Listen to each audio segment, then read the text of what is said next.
Yeah. Wait, sorry. My husband's like, "Are you live?" Okay. Um, I see comments going on, but yeah, it does say 0 watching. Well, yes. Okay. All right. So Elsa, what were those panels from? Which panels? I don't know. My husband being okay. It's uh, on the thumbnail. I everything that every pages that you see from me are from actual comic books. So these are not sample pages or stuff like that. It's all for comic book published work. But I do have, especially my art has kind of changed a bit over the past few years. I'm a bit maybe more indie now, but I used to be heavily influenced by Batman the Animated Series and the Fleischer Studios and all of that, um, animation that we have known for a long time. But yeah, it's my style. Yeah, definitely. And there is a link to her channel in the description below. I definitely want to promote that here at the end. And yeah, lots of people saying welcome back Thank and you. hello. So yeah, it looks like my husband was saying that he couldn't see the show running, but it looks like it's all good now. Oh, So cool. okay, all right. Okay, so first of all, would you like to tell us about your new creation, Love Everlasting? Absolutely. So Tom King and I are doing a creator-owned a comic which is called Love Everlasting, and we've just released it for free on Substack, which you know about. A lot of people have heard about.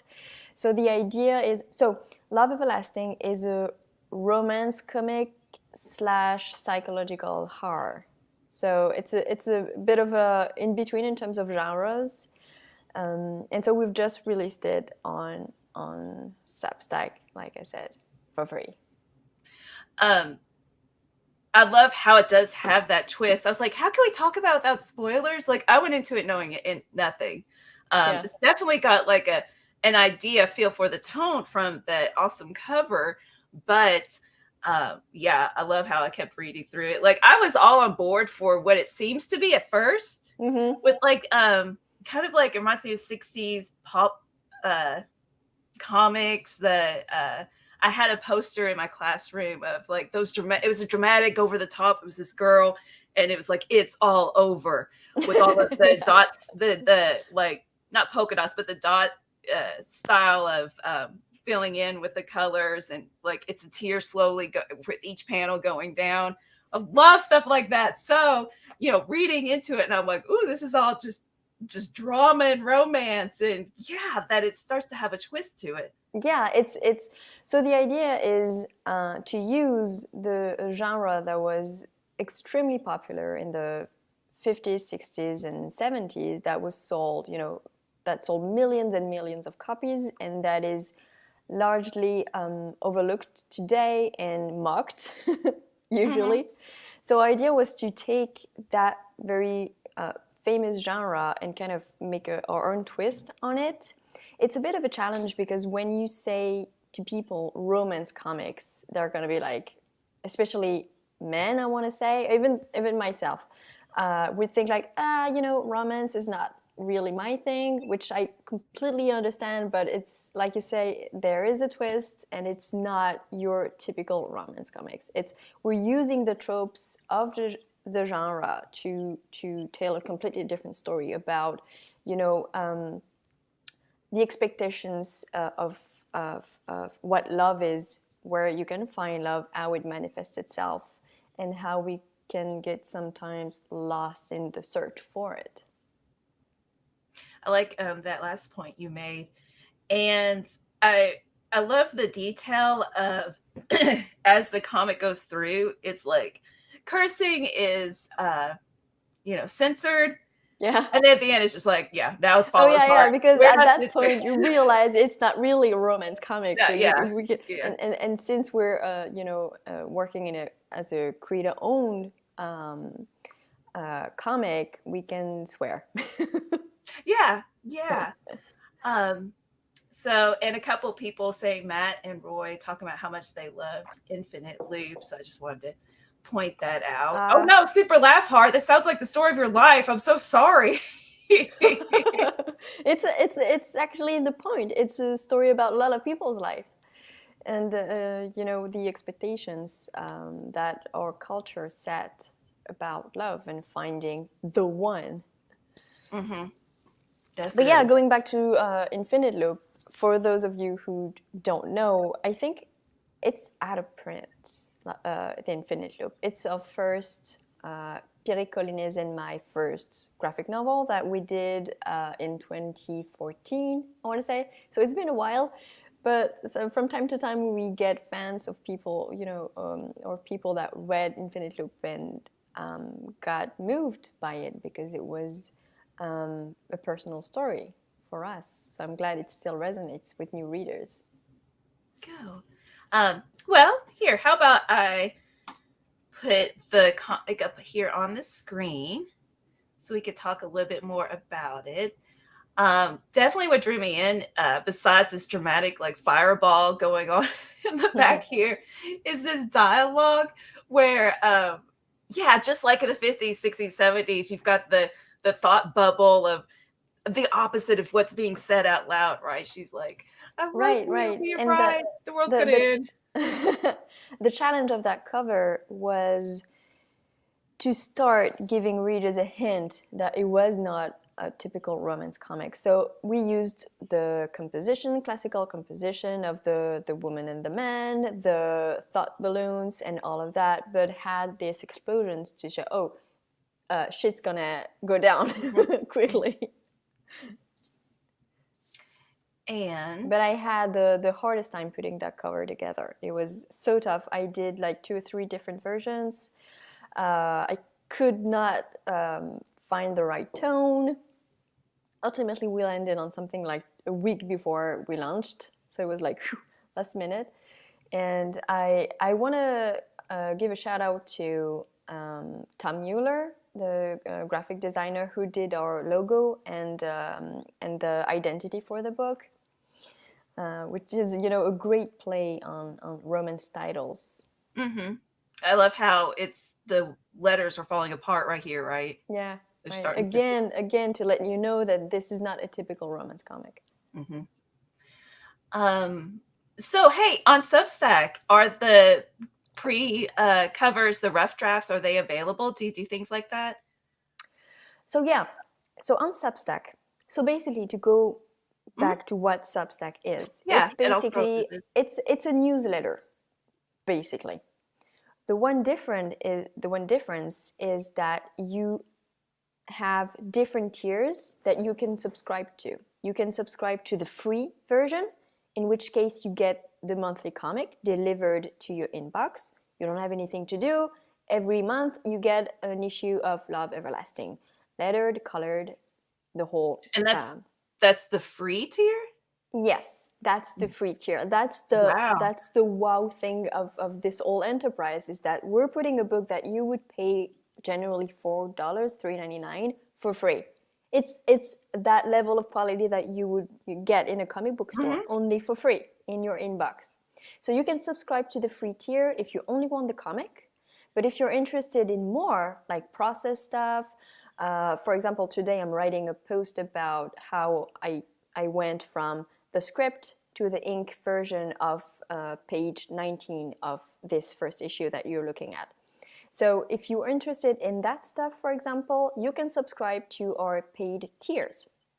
And of that, we had different paying tiers. Some of them are, higher tiers with physical rewards, some exclusive covers for Substack, some artist edition, all of that stuff that we love as comic book collectors. We offer that as well on Substack.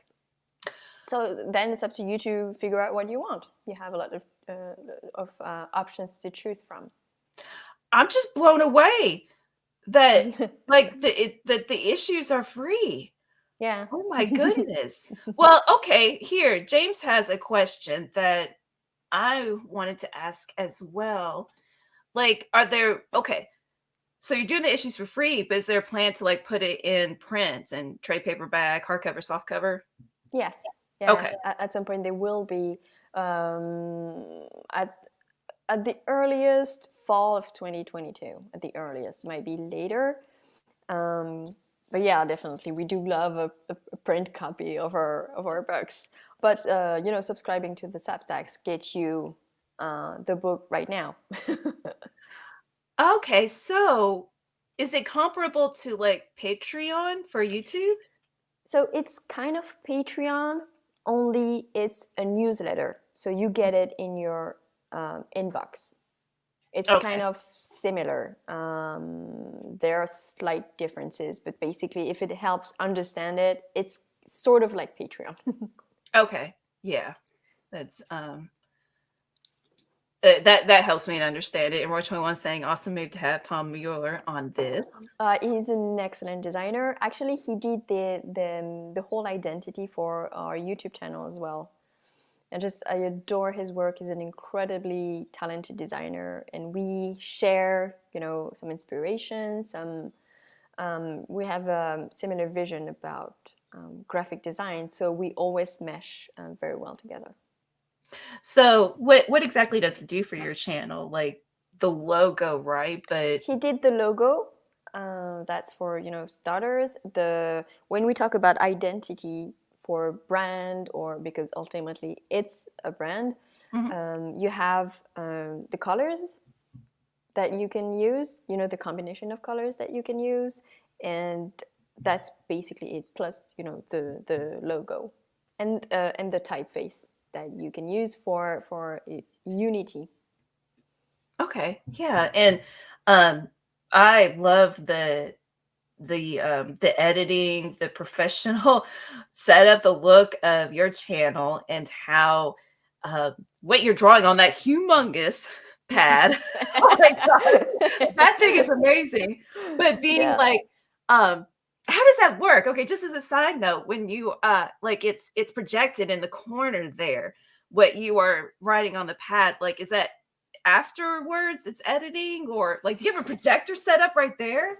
Oh, we do. Okay. So for the channel, I do the writing of the videos, Mhm. whether it's a book club or an analysis of a page, or like you mentioned, our 10-minute layouts when Mhm. we, adapt a piece of fiction into a comic book page.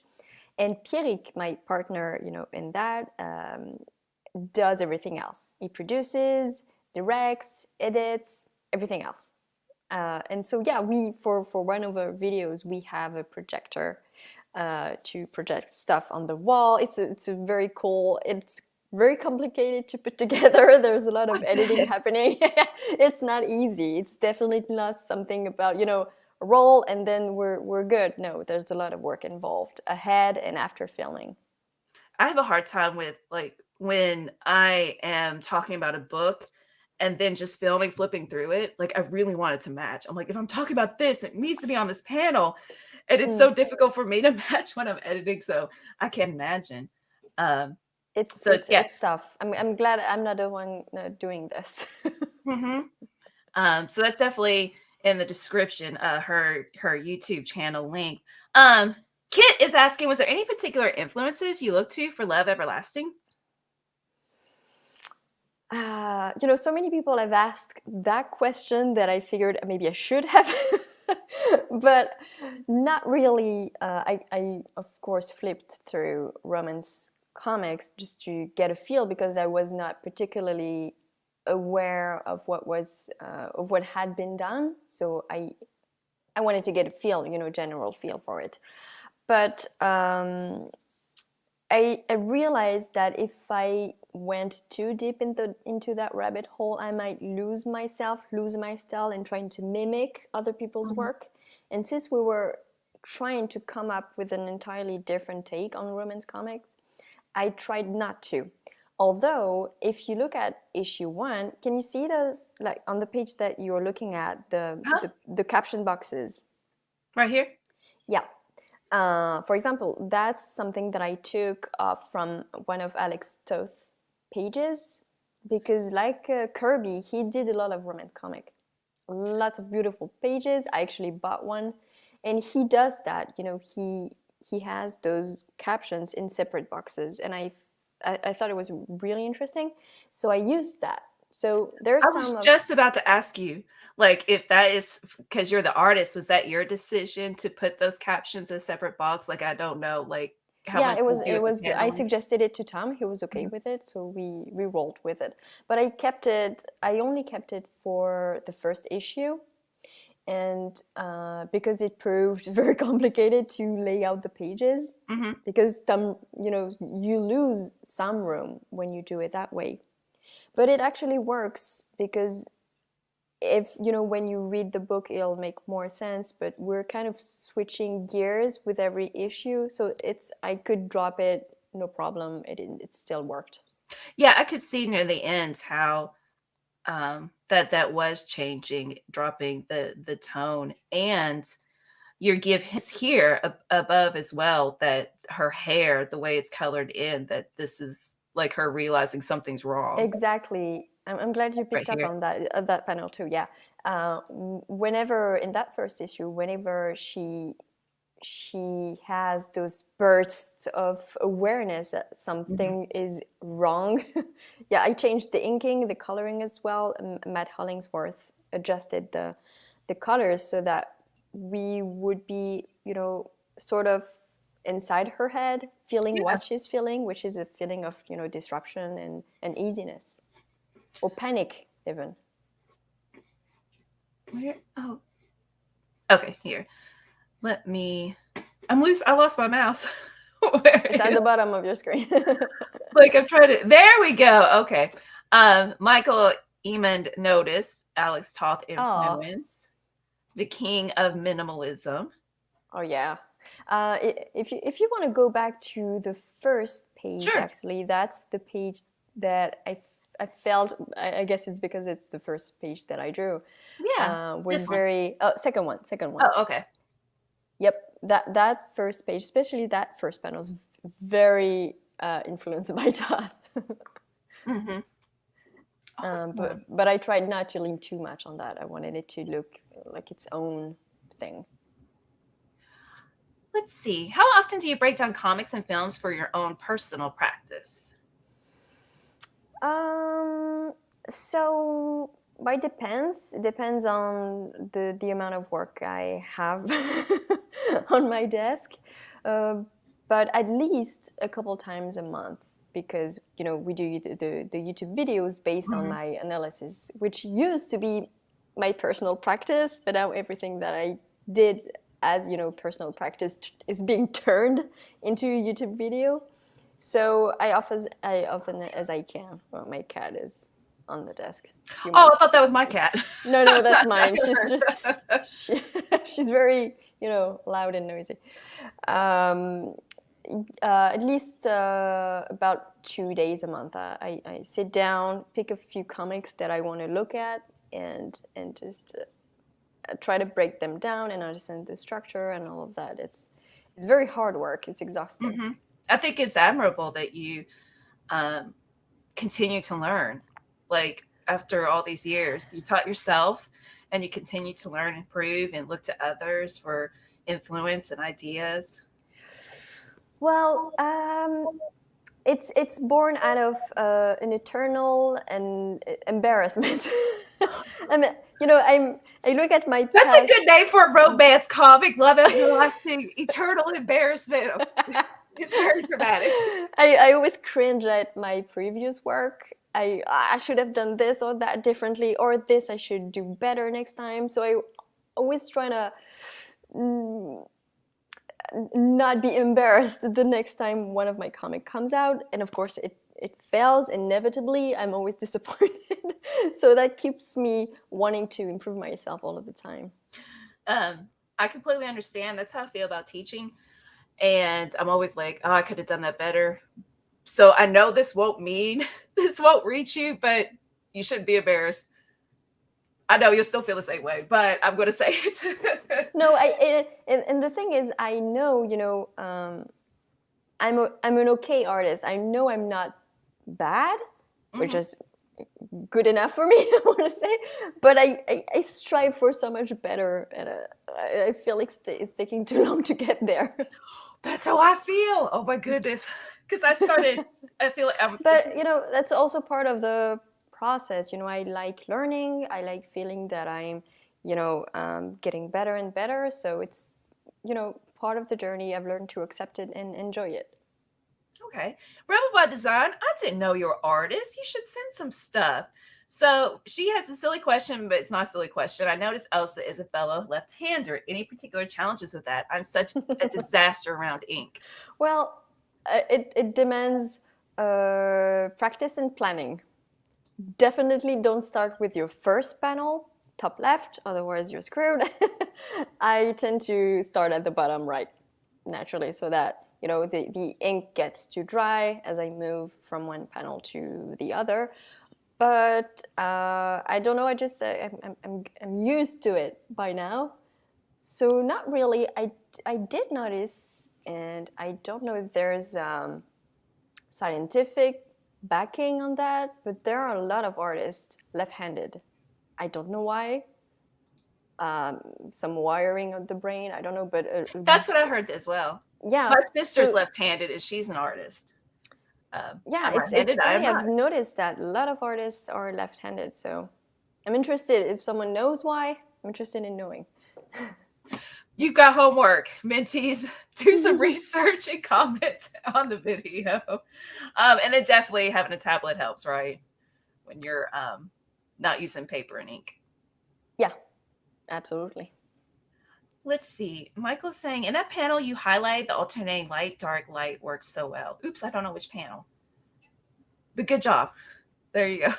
Thank you. Well, it's something that I worked a lot on. I didn't used to understand the balance of black and white as well as I wanted to. I would look at artists that were, my favorite artists. It's particularly because they handled so well that balance, and I couldn't understand it. So I did a lot of practice of, breaking down their pages, sketching it, and, copying it basically, and trying to understand why it worked, why when I did it myself it didn't work. And, little by little, you just internalize, just time and practice. And I focused a lot of my attention on that.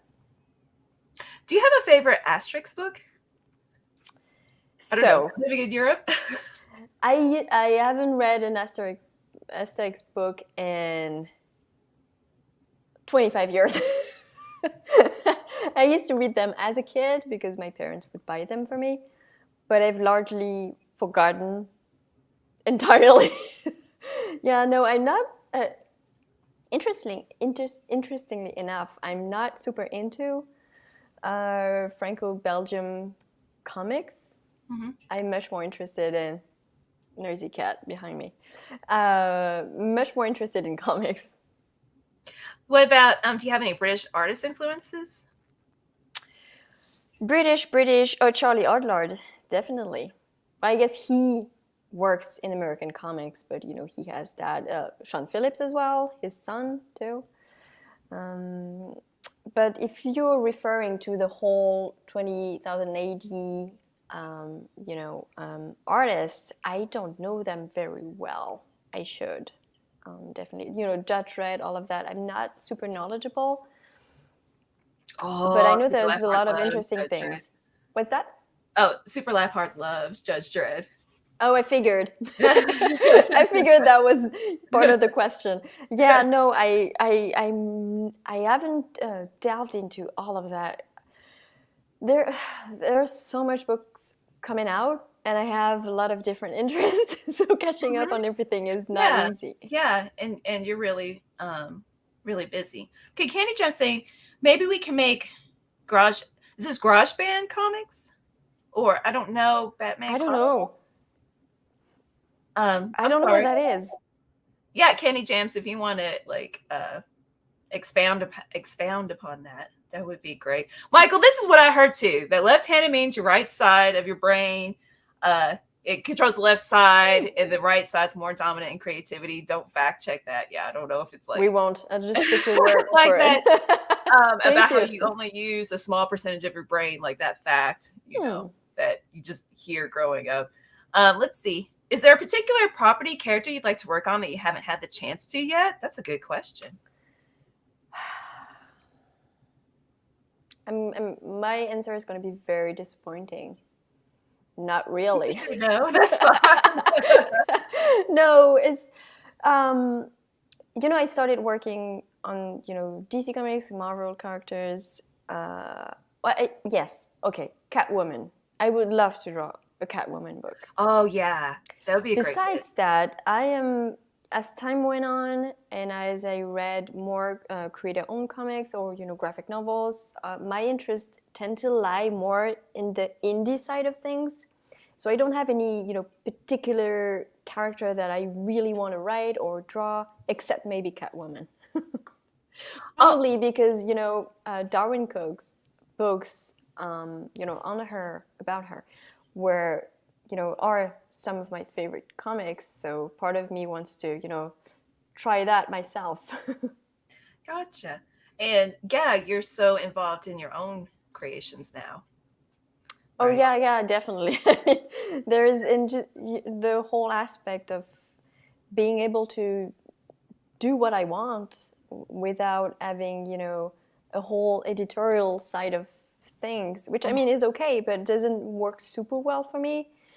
I'm just much happier working on my own characters, my own books, and having a full creative freedom is very important to me. Mm-hmm.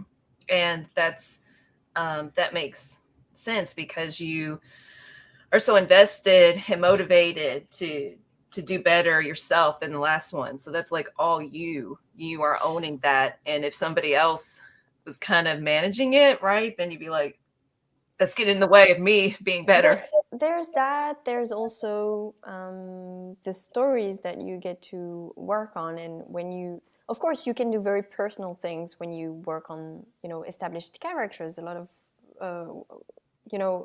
very famous comics were very personal for their creators. But I feel like there's this added level of very personal connection with a character that you entirely created. Mm-hmm. That's a good point. Do you have any plans for Volume 3 of your art book on Kickstarter? In my dreams, I do. In reality, we have plans. But first, I have to do some art for it, which for now I have like none. A good chunk of my art books are commissions, and I have not been able to work on commissions for a while. I have a whole list to go through. So at some point, there will be a third volume of the art book, but might not be in 2022. Might not be. Mm-hmm. Okay, Psycho Cleveland, who yells at everybody, he types in all caps, is saying, "Hey, hi, Psycho Cleveland." In fact, I'd hear Omar say his name. I thought it was Psycho Cleveland. I'm like, oh, he yells all the time. Psycho Cleveland. Hey, Elsa, where's the place to buy cool old romance comics pages? Okay, so I got my Toth page. I got through a French comic book seller. It's a gallery. Their name is Galerie du 9e Art, and they have Toth pages at a very reasonable price, like half. Oh shoot! Oh, so I don't know if you can hear me, but it's frozen. Oh, I was gone for a minute. Sorry. Where did I cut? They have the pages at very reasonable prices. Yes, half the price that you would usually find them. Tom King might have a better answer for you because he's a very big collector of romance comic pages. I've just got the one page. I don't know if I can consider myself a collector. Oh, and Psycho, I'm glad that made your day. Look, you're typing in lowercase. Elsa yelled at you. Okay, I just wanted to go back to what Roy said. If you could pronounce this person's name so Omar knows how it's pronounced. Wow. Okay, I would say it just Olivier Coipel. I think it's how it's pronounced, and that's how I would say it. Olivier Okay, Coipel. there we go. Well, you made I'm sure it's fine with, American pronunciation. Gotcha. Hi, Matthew. Matthew's a fellow artist. Let's see. Oh, thank you for spelling out. This is That's the place. So listening to me right now, I'm guessing that's the gallery where I got my page from top. Oh yeah, they might have a few left. I think the issue is from the page is from War Widow, the War Widow series. It's beautiful, beautiful page.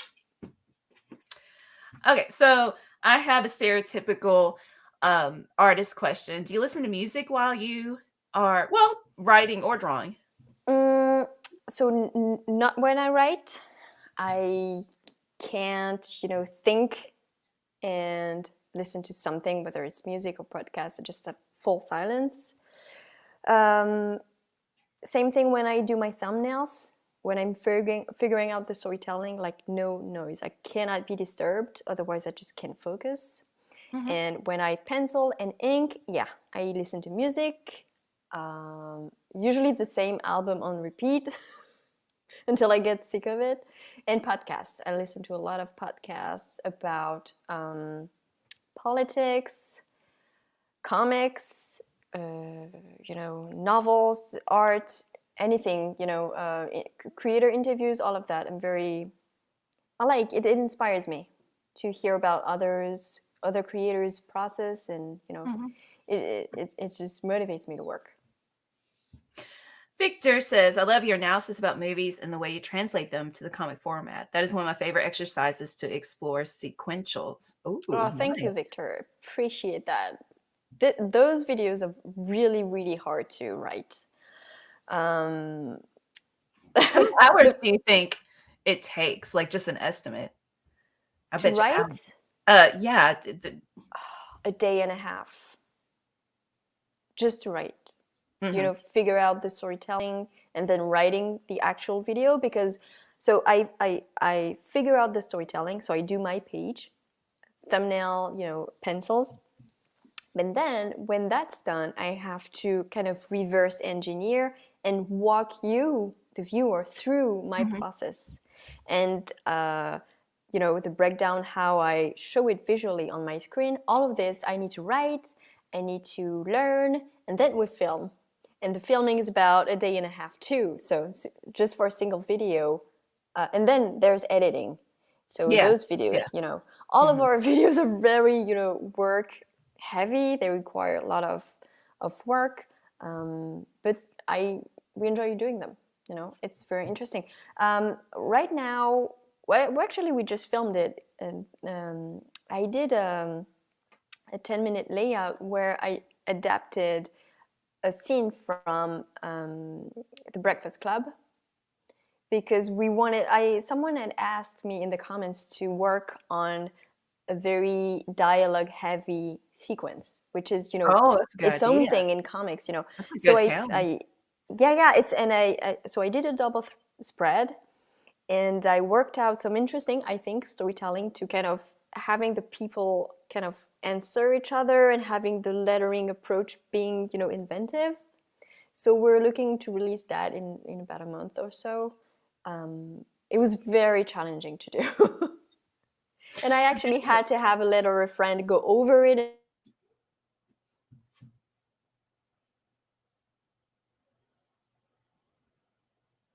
So, and I'm back. Oh, there you go. I was just sitting there waiting. Any good comic podcast? Yes. Off Panel by David Harper is one of the ones that I listen to. Great interviews of creators. I discovered a lot of comics thanks to his interviews, and I also listen to I Read Comics podcast. And in terms of comics podcasts, I think that's it. I used to listen to podcasts while I drive. Now I drive in silence. I just need that, like you were saying, like silence to work. I just need that. I don't want to think about anything, right? I'm just Yeah. Especially, no. you have kids, so every minute of silence is something to cherish, I imagine. No, actually, they're loud when they play video games. That's really the only time they're loud is playing video games. Let's see, Cycle Cleveland's looking forward to getting page from Love Everlasting too. Oh, so from the gallery or? Oh no, I imagine Oh. so either Cyclope. Either you got one from our Kickstarter campaign, because we did a Kickstarter campaign for mini graphic novel that we did during Inktober, and I was offering My Love Everlasting pages as a reward. So he may have but went through there, but I'm also gonna make them available after we've when issue comes out. Issue 2 comes out actually, because if 3 pages, I think, of issue 1 is spoken for. Oh, okay, all right. Okay. So through Substack, because if you are, Substack subscriber, you get to cut in line for art sales. Mm-hmm. So again, if you weren't here at the beginning of the interview, Elsa's newest creation, Love Everlasting, is on Substack, and that you can get the issues for free with the free tier. And then there are other tiers where you have a paid subscription and you get more goodies and insights, right? Behind the scenes stuff. One of the goodies that we're sending to paid subscribers is, so Tom is releasing his never seen before scripts through Substack, and I think it was on Tuesday, he sent out to everyone who subscribed for a fee his first Batman script, and I thought that was incredible to be able to, for fans to actually read the script. So we have lots of cool perks. Mm-hmm. Okay, so Candy Jones is now suggesting, I'm going to pronounce it GarageBand, Atomic Puppet Comics. Well, I don't know what Atomic. That sounds fun. I don't know what that is, but that sounds fun. Atomic Puppet Comics, I'm in. Is there a comic you would go back to over and over again when you need inspiration, or because you love it so much? Would that be Catwoman by Darwin? That's one of them, most definitely. I have a shelf on my desk with a few comics that I just flip through for inspiration. Lots of Darwin Cook in there. The Parker series is there. Some Riso comics too. What else do I have there? I have, those are the two mains. I have Moonshine from Eduardo Riso, and I have New Frontier, Parker, and Catwoman. So essentially a lot of Darwin Cook. Parker was up for the vote in our book club, but it didn't win. We're going to read The Many Deaths of Layla Starr for our book club this month. Oh, cool. Mm-hmm. I haven't read it. It's gorgeous, though. Yes. Yes, it is. I was very happy to see that Felipe was back on a series, because his work on Captain Marvel was just mind-blowing. I loved it so much. What's the most challenging thing about... to wear. Sorry, go ahead. Oh, no, you're fine. What's the most challenging thing about working in the comic industry that we don't really see? Some people might say the loneliness of it. I'm fine with that. Totally fine. The most challenging thing, well, that depends. If you're an independent creator working through, Image Comics or all of that, there's the whole aspect of selling your books, promoting your books, in addition to making them, which takes a lot of time, and you don't have that when you work for DC Comics or Marvel. So I find that challenging, because you have to juggle a lot of different things at the same time. The long hours, but I think that people know that working in comics takes long hours. So I don't think that would be very surprising. Especially, I think that's more in the forefront now with manga creators and just getting a peek at their lifestyles and how that's all they do to produce. Oh no, but manga is a whole other level of workload. I mean, we're not even playing in the same category.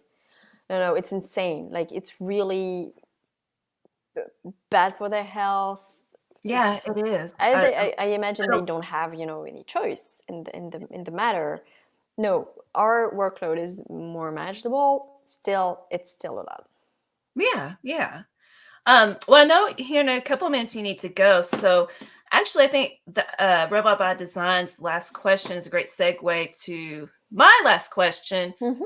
What prompted you to do Substack from a creator's point of view? What are the benefits? First of all, I'm very interested in those, platforms. I have a Patreon. I did, Kickstarter campaigns, everything that is, new and a new way of interacting with the readers that follow my work. I'm all in. I'm just curious to see how that can be exploited. So there's that. There's also the fact that thanks to working directly with Substack, we were able to offer Love Everlasting for free. Get as many eyeballs on that book as possible, which would not have been possible, if we weren't working with them, because we would have to, we're paying everyone. I'm paying myself, Tom is paying himself. We pay the colorist, the letterer, designer, all of that. And out of pocket, that would be really, really hard to, sustain that. So that was a big appeal, definitely. And I like being part of a new wave of unique way of creating. Mm-hmm. And then in terms of when it is physically printed, it seems like, you wouldn't have to share profits except for paying for the stuff to be so printed. when you work through Image, you pay the printing, distribution, all of that, and they take a share of the sales. Naturally, they have to make a living, but that's it. Okay, so it would be printed through Image. Yes. Okay, gotcha. Okay. I guess that wasn't announced or specified, but it's not really a secret. Okay. I love this. The contrast between it being not cutesy, but like bubblegum pink and all flowy, and then them two fighting. And it's the two guys fighting for her love. But then it all goes awry. Mm-hmm. Yep. So, highly recommend checking out her Elsa's Substack and get these issues for free. Like, just like you said, you sign up, subscribe to the free tier, it's sent to your inbox, but then you can see the other tiers that you pay subscriptions. Yep, there's no downside. You subscribe, and then we won't send you anything other than a free comic book. Yeah. But you get to lose nothing. And check out her channel, her YouTube channel. It's linked in the description below. Very insightful artwork, insightful means of creativity, plus like really professional editing and setup. And so kudos to your partner. It's gorgeous. Mwah! Chef's kiss. I'll pass on your comments. Thank you. On behalf of him, thank you. Oh, you're welcome. So again, thank you so much for your time. Well, thank you. I always have fun coming here, so thank you for having me on again. You're welcome. Okay. Thanks to everyone who asked questions. I liked, answering them. It's always fun. Yeah, getting to know you. Yeah. So, Minties, have a good weekend. And as always, stay minty. Bye-bye.